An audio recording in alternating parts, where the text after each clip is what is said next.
Spanish Prime Minister has confirmed he will begin the process of invoking direct rule on Catalonia at an emergency cabinet meeting on Saturday. Do we know yet exactly what direct rule will look like?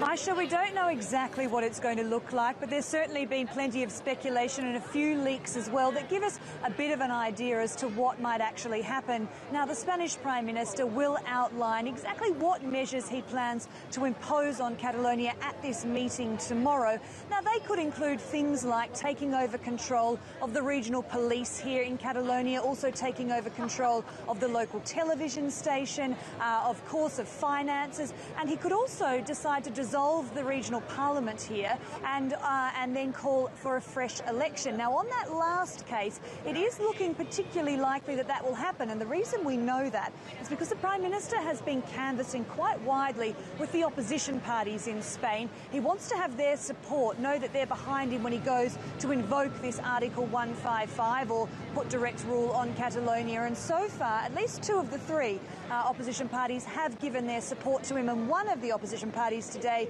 did tell the media that it is likely there will be fresh elections in the region here, and it's likely, Aisha, that they will be in January next year. So how long will the process of implementing Article 155 take? Well, this is the big question. At this stage, no one actually knows because this is completely unprecedented. So Spain has never actually had to invoke this Article 155 of the Constitution before. So I guess the process is not completely clear. But what we do understand is that tomorrow this cabinet meeting will come up with their list of recommendations. But that will have to be approved by the Senate. The Senate also will give the regional government here in Catalonia a chance to have a look at these proposals, a chance to plead their case, so to speak. And over the next week, we'll see lots of working groups, lots of committees set up, lots of hearings. And we're told it's unlikely to be before Friday that the Senate does give their approval. So it's at least over a week until we see direct rule in process here in Catalonia. And Sarah, this is Spain's worst political crisis in over 3 decades. What has been the response from Europe?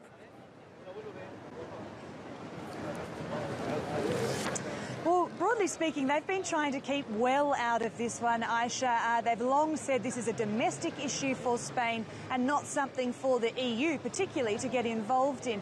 In saying that, though, of course, the EU leaders have been meeting in Brussels this week, so it has been a topic of discussion, and we know that they have admitted that, yes, of course, the situation here is very concerning and there's no hiding from that. And broadly speaking, the leaders of the EU countries are backing the Spanish Prime Minister in his decision to try and impose direct rule here. We know that Theresa May has come out and said that the Constitution must be upheld, and she's also been backed up by the French President Emmanuel Macron and, of course, as well, German Chancellor Angela Merkel. But they are really trying to stay out of it, and again have reiterated tonight they're not going to get themselves directly involved in this crisis. And Sarah, what's the vibe on the street? How is the atmosphere there? How are the people feeling?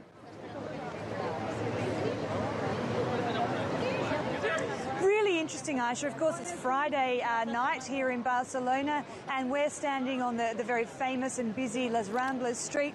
And as you can see around me, there's certainly plenty of people out and about doing what they always do. People are out having dinner, meeting with their friends. Tomorrow, though, there is going to be a protest here in Barcelona, and we're told it's going to be huge. It's been organised by those pro-independence leaders here in Catalonia. They feel if they can get as many people to the streets as possible, then perhaps their plight is something that Europe won't be able to ignore for too much longer. We also saw some protest action today here in Catalonia. The independence leaders asked for their supporters to come and withdraw their money from the banks, try and cause a run on the banks, mainly because about 1,200 companies who are headquartered here in Catalonia have now moved their headquarters out of here, obviously worried as to what might happen going forward if direct rule comes in place. But the banks have told us that the run on the banks didn't actually work. They say certainly hasn't made them insolvent or caused any credit issues for the banks. But generally speaking, people seem pretty happy here tonight, but we'll see perhaps a bit more spirit and passion tomorrow on the streets.